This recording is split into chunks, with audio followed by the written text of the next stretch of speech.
Hello everyone, welcome back to my channel once again.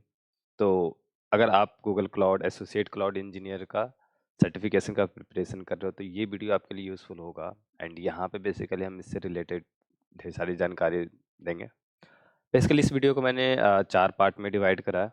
Okay, तो सबसे first part में हम लोग एग्ज़ाम का ओवरव्यू देखेंगे, कहाँ पे एग्ज़ाम को हम बुक करेंगे, किस तरीके से, एंड वहाँ पे क्या-क्या स्टेप्स रहने हैं। ड्यूरिंग एग्ज़ाम आपको किस-किस तरीके की चीज़ों का ध्यान रखना है, क्या प्रोहिबिटेड है, क्या नहीं करना है आपको, ठीक है? उसके बाद कोर टॉपिक्स इससे रिलेटेड क्या होंगे, उसके बाद प्रिपरेशन मैंने कैसे करा है और मेरा रिकमेंडेशन अगर कुछ है तो मैं उसको भी आपको बताऊँगा। रिसोर्सेज़ वहाँ पे शेयर कर देंगे और मैंने नोट्स भी लिखा हुआ है काफ़ी सारे, तो उन सब सारे नोट्स को मैंने एक जगह इकट्ठा करके नोशन पे मैंने लिखता हूँ, तो मैं वहाँ पे रख रखा हूँ। तो उसका मैं पीडीएफ आपको प्रोवाइड भी करूँगा। और लास्ट में टिप्स। टिप्स इसको ना बोल के मैं ऐसे बोलूँगा कि किन-किन चीज़ों का आपको ध्यान देना है जब आप एग्ज़ाम में बैठ रहे हो। वो आप क्वेश्चन पढ़ने के टाइम पे ध्यान दो, किसी ऑप्शन को आप सिलेक्ट कर रहे हो, किसी क्वेश्चन में आपको कोई भी ऑप्शन समझ नहीं आ रहा कि क्या है, क्वेश्चन क्या पूछ रहा है, वो आपको नहीं क्लिक कर रहा उस टाइम पे। तो उस टाइम पे आपको किस तरीके से किसी एक अच्छे क जो आपको सबसे बेहतर आंसर लगता है, उसको आप कैसे फ़िल्टर आउट करोगे, उन सब चीज़ों के बारे में लास्ट में हम लोग इस पे बात करेंगे। ठीक है? तो सबसे पहले एग्ज़ाम ओवरव्यू। एग्ज़ाम ओवरव्यू में अगर हम बात करें तो ये आपका जो एज़ का एग्ज़ाम है इसको मैं शॉर्ट फॉर्म में अगर मैं आपको सबसे पहले अपना सर्टिफ़िकेशन दिखा दूँ। कल मैंने आज मैं वीडियो रिकॉर्ड कर रहा हूँ, आज 14 दिसंबर है। 13 दिसंबर को मैंने मॉर्निंग 8 बजे से मैंने शेड्यूल करा था और 8 मैंने 40 मिनट पहले मैंने सारा कुछ क्लिक मतलब सबमिट कर दिया था मैंने 40 मिनट 2 घंटे का एग्ज़ाम होता है तो 40 मिनट पहले मैंने सबमिट कर दिया था।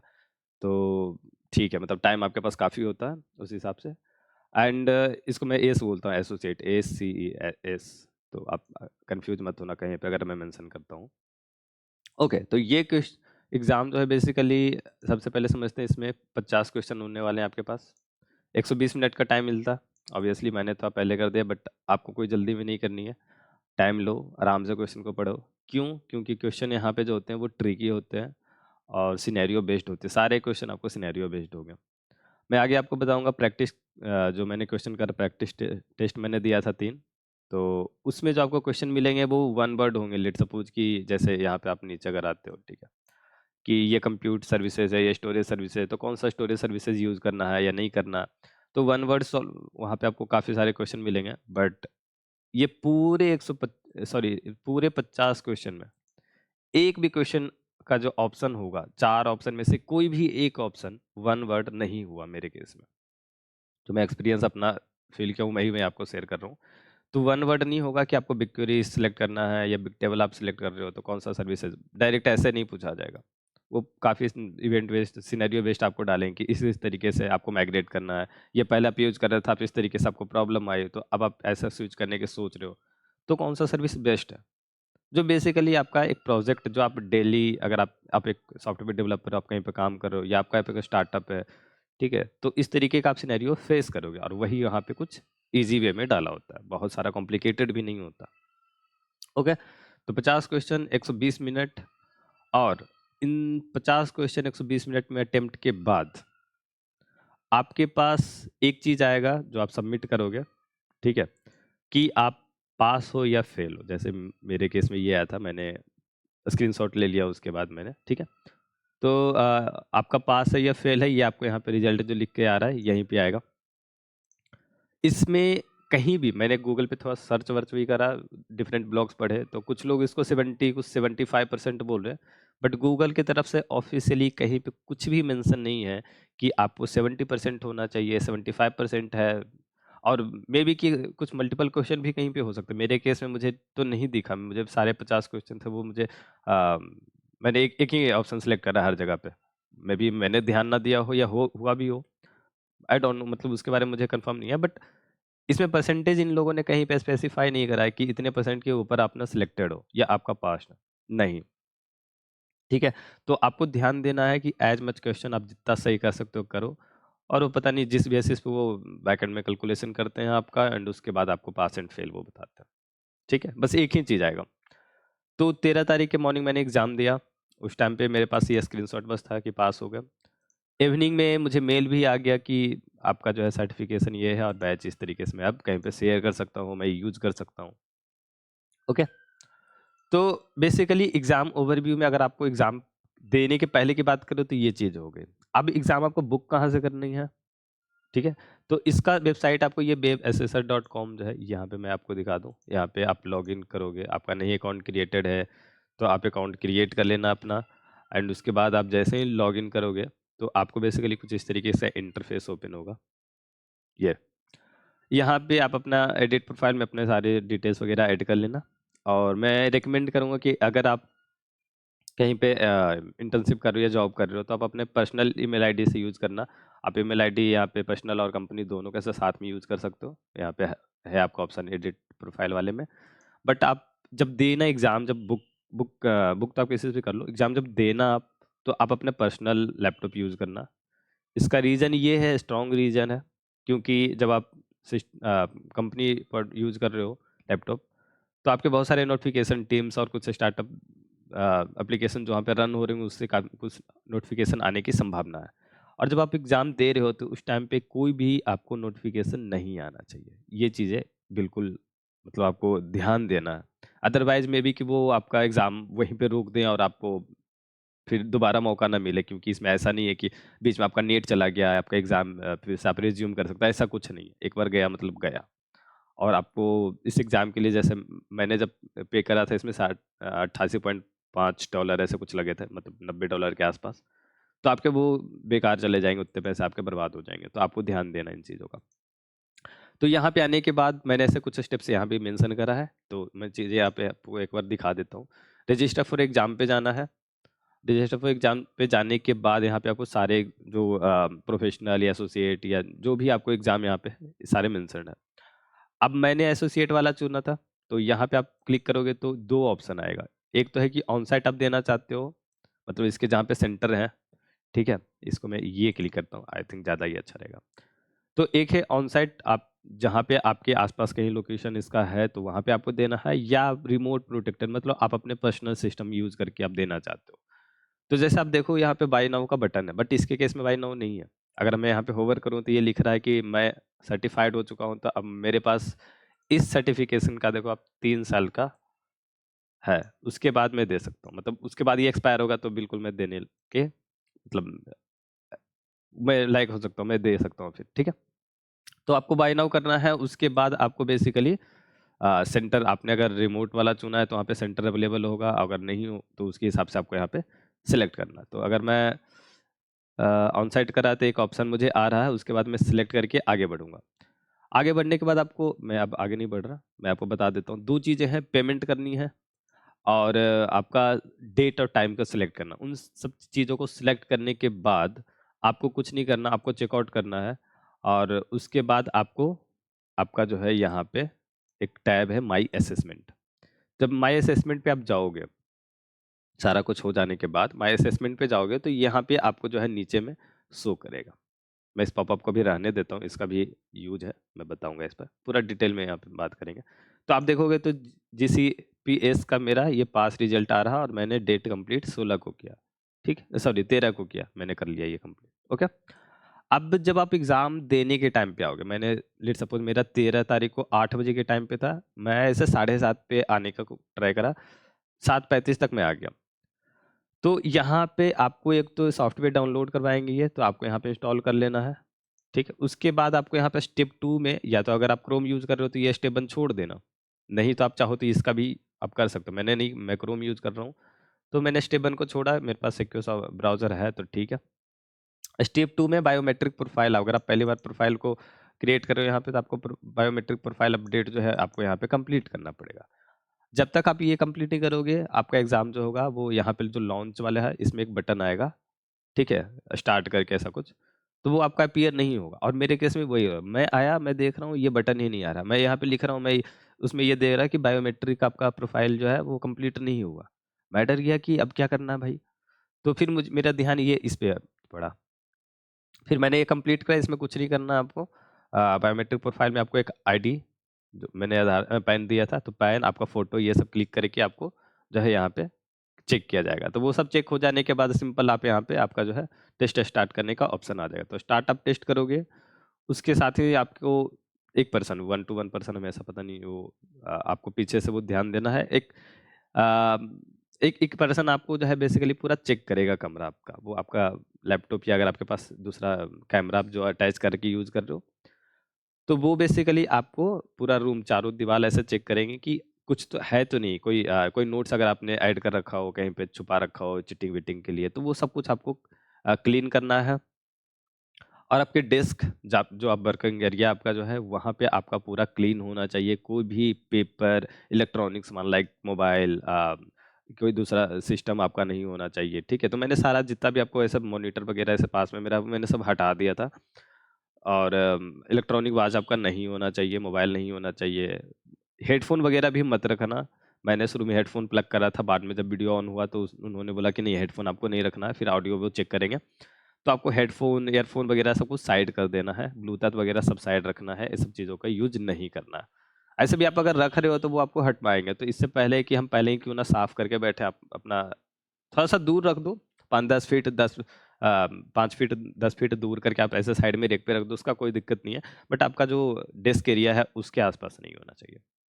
उसके बाद आपका सब कुछ ठीक है, तो वो एग्ज़ाम आपका स्टार्ट कर देंगे और आपका एग्ज़ाम शुरू हो जाएगा। अब एग्ज़ाम के बीच में क्या करना है, आपको कैसे क्वेश्चन वाले अटेंड करने हैं चीज़ें, वो टिप्स वाले फुल सेक्शन में देखेंगे। तो ये हो गया आपका बेसिकली एग्ज़ाम ओवरव्यू। जितना मतलब मुझे लगता है कि जितना होता है सारा कुछ मैंने सब कुछ बता दिया, कोई भी चीज़ ऐसे मिस नहीं करा। कुछ-कुछ चीज़ें किसी को लग सकती है यार इतना फालतू क्यों बता रहे हो, इतना ज़्यादा आपने बोल दिया, बहुत ज़्यादा ये है, वो है। ठीक है, बट अगर जिसको नहीं पता वो सब कुछ ऐसा कुछ होता है आपका। ओके, सेकंड पार्ट पे चलते हैं इसके कोर टॉपिक्स। ऐसे मैं बोलूँ कि कोर टॉपिक्स क्या इस एग्ज़ाम के लिए कोई टॉपिक्स है ऐसा मैं सजेस्ट करूँ, एक टॉपिक पे सजेस्ट नहीं कर सकते हम इसको। जो मैंने कोर्स करा है उसके हिसाब से मैं अगर बताऊँ तो यहाँ पे उस कोर्स में यूडेमी का मैंने कोर्स करा था, वो आगे हम लोग बात करेंगे रिसोर्सेज वाइज़ थर्ड सेक्शन में। तो यहाँ पे 4 टॉपिक्स में उन्होंने पूरा का पूरा जो है इस कोर्स को डिवाइड करा था। कंप्यूट जिसमें कंप्यूट सर्विसेज, स्टोरेज, फिर डेटाबेस जो कि आपका big query, big table, SQL, ठीक है?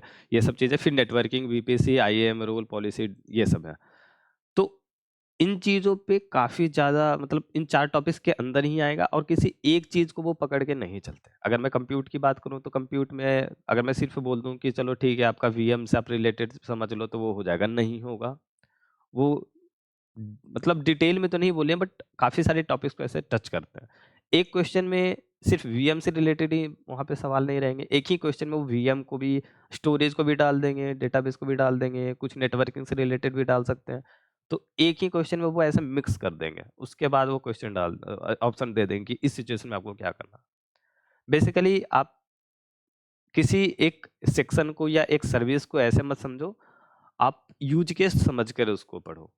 जैसे कि मुझे कोई पर्टिकुलर प्रॉब्लम है, अगर आप प्रोजेक्ट में काम कर रहे हो तो आप वहाँ पे देखो, आपका जो प्रोजेक्ट किस तरीके से वर्क कर रहा है, कहाँ पे डॉकर इमेज बन रहे हैं, कहाँ पे पुश हो रहा है, फिर उसका यूज़ कैसे कर रहे हैं, फिर उसके आगे क्या कर रहे हैं। तो पूरा का पूरा अगर आप ऐसा चैन ऐसे समझोगे, तो वो क्या करेगा, वो आपको क्वेश्चन जब आप पढ़ोगे तो वहाँ भी कुछ इसी तरीके का चैन होता है, ठीक है? तो वहाँ पे आपको समझने में आसान होगा और वो क्वेश्चन आप ईज़िली उसको ना मतलब समझ सकते हो क्योंकि क्वेश्चन थोड़ा बड़ा होता है तो आप ऐसे भटकना नहीं है। तो आप वहाँ पे ऑप्शन को करेक्टली जो है आइडेंटिफ़ाई कर सकते हो कि हाँ, ये वाला ऑप्शन सही है या वो वाला ऑप्शन सही है। तो एक ही चीज़ है मतलब कोर टॉपिक्स में अगर मैं सब बात करूँ तो डेटाबेस डेटाबेस में कौन-सा डेटाबेस आपको यूज़ करना है, किस सिनेरियो में, तो उसके हिसाब से आप याद समझ सकते हो। जैसे कि मैं आपको यहाँ पे नोट्स में दिखाता हूँ। इसका मैं पीडीएफ आपको अवेलेबल कर दूँगा नीचे। ऐसे टॉपमेट पे मैं इसको डाल दूँगा, वहाँ पे आप यूज़ देख लेना। डेटाबेस को बनने और नीचे होगा। हाँ। तो यहाँ पे देखो अगर मैंने शॉर्ट में ऐसे लिखा था सारा कुछ पढ़ने के बाद कि चलो रिलेशनल डेटाबेस हमारे पास 2 चीज़ें हैं, क्लाउड एसक्यूएल सॉरी 3 है, क्लाउड स्पैनर और उसके बाद बिगक्वेरी। अब कुछ छोटे-छोटे टॉपिक्स जो पॉइंट जिसको बोल सकते हैं, छोटे-छोटे पॉइंट मैंने ऐसे ऐड करा कि क्लाउड एसक्यूएल क्या है, रीजनल डेटाबेस है। ये ग्लोबल चीज़ों में यूज़ होगा। फिर बिगक्वेरी क्या है, बहुत ज़्यादा जहाँ पे एनालिसिस, जहाँ पे बहुत ज़्यादा क्यूरी करनी है मुझे, ठीक है? लेट्स सपोज़ कि बैंक से रिलेटेड कुछ है, तो वहाँ पे बहुत ज़्यादा क्यूरी होगा। तो जहाँ पे जो क्यूरी ज़्यादा होगा, वहाँ पे बिग क्यूरी जो है, वो नाम भी ऐसे देखो, क्यूरी, बिग बहुत, क्यूरी मतलब क्यूरी करना है मुझे। तो नाम भी कुछ इस तरीके से ऐसे आप समझ के याद रख सकते हो, और उसका अगर CLI जैसे ये बिग क्यू CLI इसका यूज़ होता है, तो बिग क्यूरी के बिग क्यू, बिग का बी, क्यूरी का क्यू, तो बिग क्यू बन गया। तो इस तरीके से आप कुछ बनाकर दिमाग में ऐसे याद रखना, तो आप क्या करोगे, रिलेट कर पाओगे। वहाँ पे क्या होगा, क्वेश्चन देगा और आपको डायरेक्ट ऐसे थोड़ी लिखेगा कि ये ग्लोबल एप्लीकेशन है या ग्लोबली हम मुझे यूज़ करना नहीं है। वो आपको डालेगा कि ये इस तरीके से है, वो इस तरीके से, आपको वहाँ पे समझना होगा कि अच्छा ये कहना ही चाह रहा है कि ग्लोबल पर्पस है। अगर मैं कोई मैंने एक कोई वेबसाइट बनाया, लेट्स सपोज, मुझे वहाँ का डाटा डेटा कहीं रखना है, और मैं ऐसा बोल रहा हूँ कि ऑल ओवर द वर्ल्ड इस वेबसाइट को सारे लोग यूज करें। इसका सेंस क्या है कि ये वो ग्लोबल एप्लीकेशन है। इसको ग्लोबली मुझे बेसिकली ये ग्लोबल वर्ड जो है वो डायरेक्ट ना लिख के एक दूसरे तरीके से आपको बता रहा। तो आपको उन चीज़ों को समझना है, और उसको बेसिकली उसमें जो हिडन डिटेल है उसको फिगर आउट करना है, उसके हिसाब से सर्विसेज चूज करनी है। कहीं पे मुझे पता चल गया कि डेटाबेस जो बोल रहा है वो एसक्यूएल बेस्ड ही है, तो मेरे पास पता है कि जितने सारे डेटाबेस, अब 3 ही ऑप्शन, बिगक्वेरी, क्लाउड स्पैनर और एसक्यूएल। और आगे कुछ समझ ना आवे तो अब सीधे इन तीनों में से कोई ऑप्शन अगर मैच कर रहा है, अब तीनों मैच कर रहे हैं, तो फिर और डिटेल सोचना पड़ेगा। अदरवाइज हमारे पास पता है कि चलो अब फायर स्टोर है या बिग टेबल है या मेमोरी स्टोर है, ये सब तो अब नहीं आ रहा। क्यों? क्योंकि वो नो एसक्यूएल और मेमोरी डेटाबेस है, तो जहाँ तक बात एसक्यूएल की हो रही है तो यहीं पे रखते हैं। अब डिटेल में इस पे अब बहुत ज़्यादा नहीं बोलूँगा, फिर तो ये मतलब लेक्चर हो जाएगा, बट ठीक है, आप जो भी आप अपना कोर्स ले रहे हो वहाँ से आप समझना इस चीज़ों को।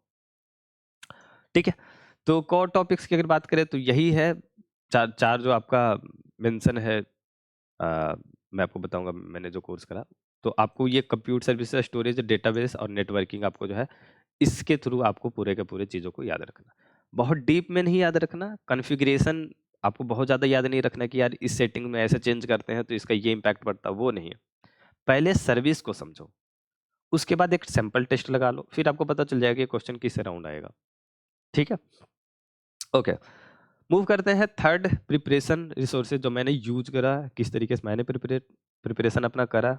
तो पहले मैं बता दूँ कि प्रिपरेशन जब आप शुरू करो, ठीक है? आप कोर्स वोर्स जो भी है चूज़ करना, उसको चूज़ करने के बाद प्रिपरेशन जब आप शुरू करो, तो किसी आप सीनियर के या आप एक ग्रुप में ऐसे करना, काइंड ऑफ मतलब मेरे ऊपर एक सीनियर थे, उस ऊपर नहीं, मैं उनको ऐसे रिपोर्ट करता था कि ठीक है, हर वीक बुधवार को या बृहस्पतिवार को ऐसा था।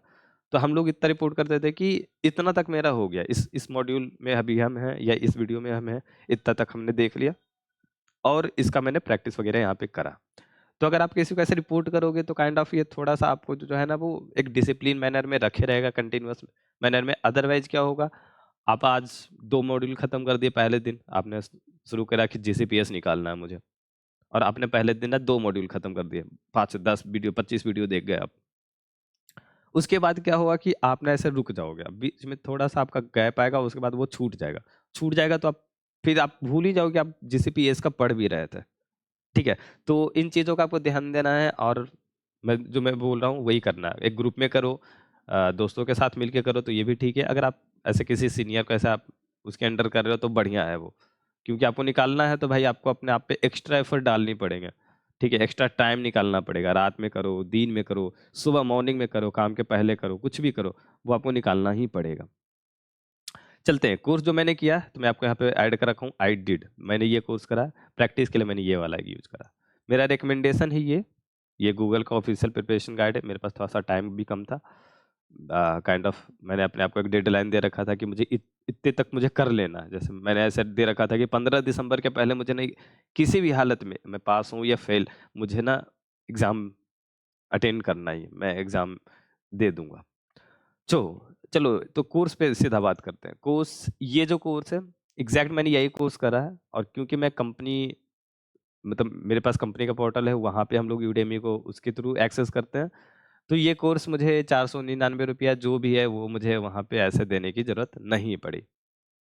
तो अगर आपके पास ऐसा कुछ है तो आप यूज़ करना, नहीं है, नहीं आप जानते हो कि आपकी कंपनी क्या-क्या चीज़ ऑफ़र कर रही है, तो आप पता करना, ठीक है? होगा, सारी कंपनीज़ ऑफ़र करती है, तो हमारे पास यूडेमी, लिंक्डइन वगैरह ये सब सारी चीज़ों का है एक्सेस। तो लर्निंग प्लेटफ़ॉर्म आपके हर कंपनी जो है प्रोवाइड करती है, ताकि आप जो है इस तरीके से आप सर्टिफ़िकेट क्लियर करो और आप अपने आप को बेहतर कर सकते हो, स्किल डेवलप कर सकते हो। तो ये बेसिकली आपका रंगा करनान स्पीकर नाम के थ्रू है एंड इसमें आपको काफ़ी सारे मॉड्यूल के रूप में ऐसे डिवाइडेड है। आप देखोगे तो यही है। जो मैंने 4 सेक्शन आपको दिखाए, वो इसी रूप में आपको मोस्टली इसमें बहुत ज़्यादा कंप्यूट पे है, कंप्यूट काफ़ी ज़्यादा है और जो मैंने इसमें पाया मतलब मैंने सिर्फ़ यही एक कोर्स करा और मैंने इसको पाया कि यार इतना कर लेने के बाद ना आप कर लोगे। मेरा एक दोस्त है उसने भी रिसेंटली अभी जीसीपीएस निकाला है जस्ट मेरे से 1 सप्ताह पहले। उसने ऐसे कोई दूसरा कोर्स करा है, मैं वो भी बता देता हूँ एक डैन सुलिवान का आई थिंक वो कोर्स है। तो काफ़ी हद तक चीज़ें जो है ना वो आपको मोस्टली कोर्सेज़ में सेम मिलेगी। मैं सेम ना बोल के मैं वैसा बोलूँ कि सिमिलर मिलेगी। तो जो सर्विसेज़ की बात यहाँ पे ये कर रहे हैं, वही ऑलमोस्ट सिमिलर कोर्सेज़ दूसरे कोर्सेज़ में आपको सिमिलर सर्विसेज़ जो होंगी, सेम ही सर्विसेज़ होंगी। थोड़ी-सी अलग-अलग उनके पढ़ाने के तरीके अलग होंगे, कॉन्फ़िगरेशन थोड़ा ज़्यादा या कम बताएँगे वो।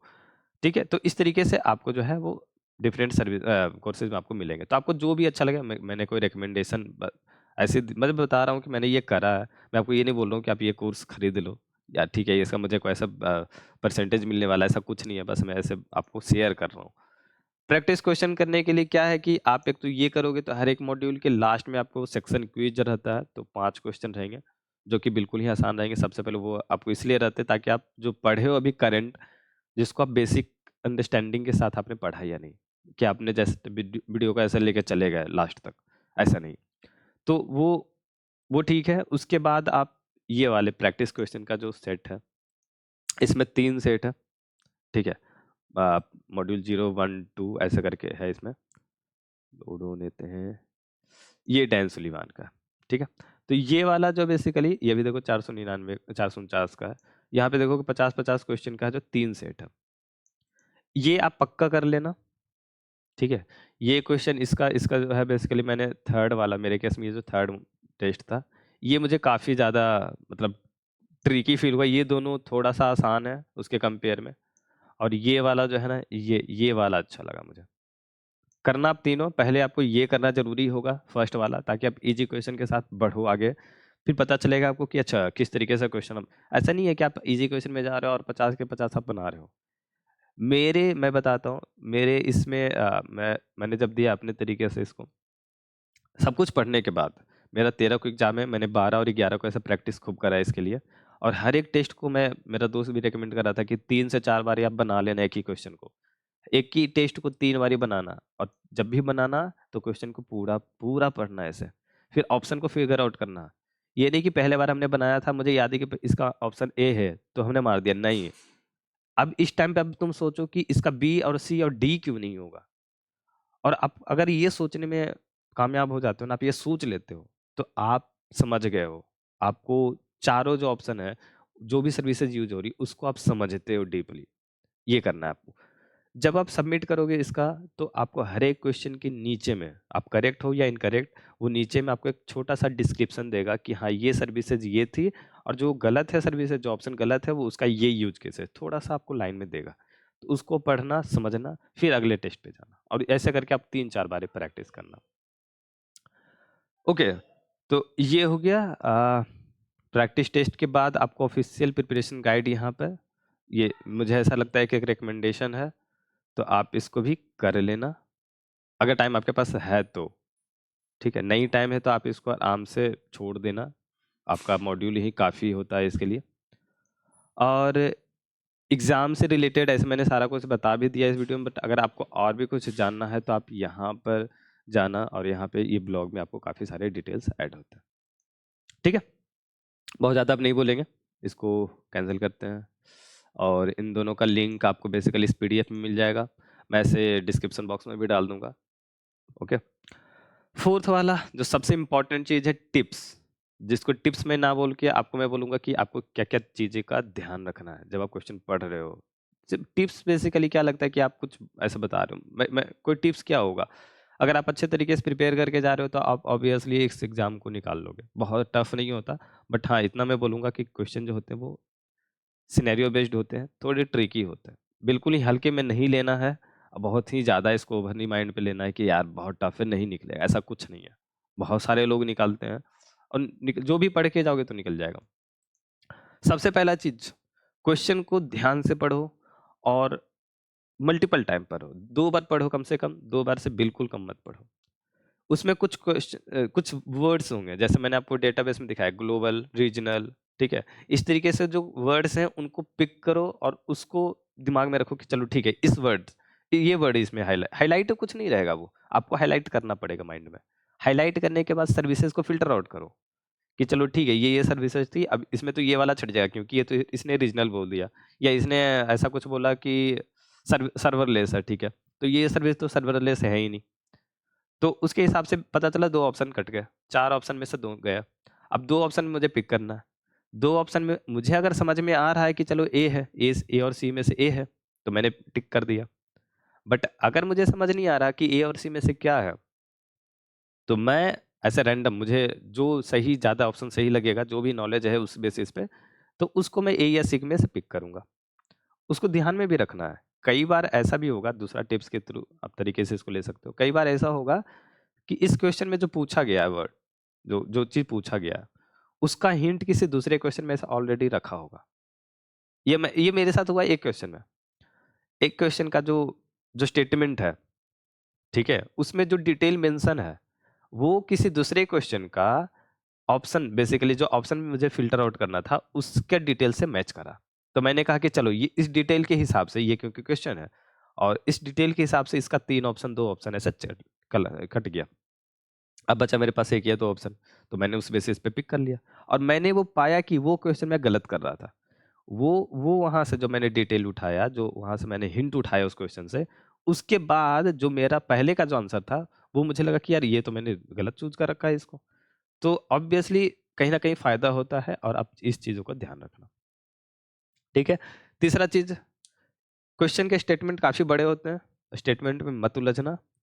ठीक है? जैसे कि पहले मैंने बोला कि उसमें कीवर्ड जो हैं, जो हाइलाइट हो सकते हैं पॉइंट, उस पे ध्यान देना, ना कि पूरे क्वेश्चन को समझने की कोशिश करना। उसमें कभी-कभी आप उलझ सकते हो। और फिर चौथा, बहुत ज़्यादा टिप्स लेने की ज़रूरत नहीं है। बस आप प्रैक्टिस टेस्ट दो, अपने आप को फिगर आउट करो कि कैसे करना है और एग्ज़ाम में बैठ जाओ। गुड लक, अच्छे से देना, जो भी आप दे रहे हो, देने वाले हो, ठीक है? अच्छे से देना, क्लियर करना और अगर हो जाए और अगर आप ये नोट्स को ऐसे ले रहे हो, ठीक है? आप इस नोट्स का यूज़ कर रहे हो, अगर आपको ऐसा कुछ लगता है, तो मुझे आप फीडबैक अपना कमेंट बॉक्स में बता सकते हो। मैं अपना ईमेल आईडी इस नोट्स में भी ऐड कर दूँगा क्योंकि मैं इसका पीडीएफ बेसिकली टॉपमेट पे अटैच करने वाला हूँ और वो ऑब्वियसली मैं उसको फ्री नहीं करूँगा, ठीक है? तो आपको कुछ पे करना पड़ेगा। आप पे करोगे उसके बाद आप नोट्स को एक्सेस कर सकते हो। तो मेरा जो है वो ईमेल आईडी यहाँ पे अटैच होगा। आपको जब भी आप इसको यूज़ कर रहे हो, आप जब भी ये इसका प्रिपरेशन करने की तैयारी कर रहे हो, आज से 2 साल बाद ही कोई मेरा क्यों ना वीडियो देख रहा हो, तो मुझे एटलीस्ट मेल करके ज़रूर बता देना कि हाँ भाई, या वहीं पे टॉपमेट में ही आप मुझे बता देना। वहाँ पे आप रेट कर सकते हो कि हाँ, ये नोट्स जो है कितना यूज़फुल रहा। इसको मैं भी और थोड़ा चेंज करूँगा, थोड़ा फॉर्मेट वगैरह करूँगा, ढंग से आपको हाइलाइट करूँगा चीज़ें जो भी है और उसके बाद में इसको ऐसा ऐड करूँगा टॉपिक में। ठीक है?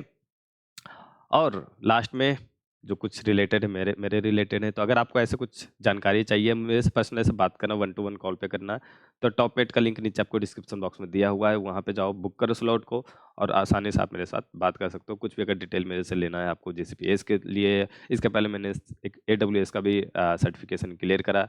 तो अगर आपको कुछ भी ऐसा कुछ बात करना है, डिस्कस करना है, तो आप ज़रूर मेरे से डिस्कस कर लेना। ठीक है? इस वीडियो को इतना ही पे रखते हैं, बाकी मिलते हैं अगली वीडियो में। जो देने वाले हो उसके लिए गुड लक, अच्छे से देना, क्लियर करना, बस। Okay, bye bye.